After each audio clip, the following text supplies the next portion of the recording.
ধরুন আপনি একটা দোকান খুলেছেন, এখন ওই দোকানে আপনার কাস্টমারের প্রয়োজনীয় প্রোডাক্ট নেই, তাহলে কি কাস্টমার আপনার দোকানে যাবে? যাবে না ভাই। ফেসবুক ঠিক তদ্রূপ, আপনি একটা পেজ খুলেছেন, আইডি দিয়ে কাজ করছেন, বেশ ভালো। এখন আপনার আইডিতে যদি কাস্টমারের অর্থাৎ ফলোয়ারের প্রয়োজনীয় কন্টেন্ট যদি না থাকে, তাহলে পরবর্তীতে কিন্তু আপনার ভিডিওগুলো ওই ফলোয়ার দেখবে না।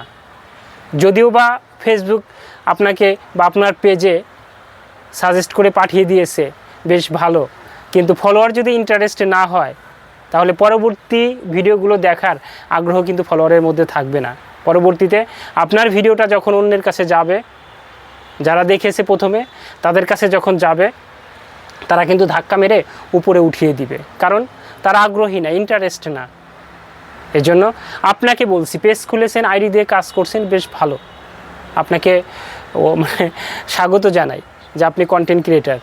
বাট আপনার ফলোয়ারের জন্য, নন ফলোয়ারের জন্য এমন কিছু রাখুন যেন একটা ভিডিও দেখেই সে ইন্টারেস্ট হয়, আপনাকে ফলো করতে বাধ্য হয়, পরবর্তী ভিডিওগুলো দেখার জন্য বসে থাকে, আগ্রহ থাকে, আপনার পেজটাকে ফেভারিট করে রাখে। ভালো থাকবেন।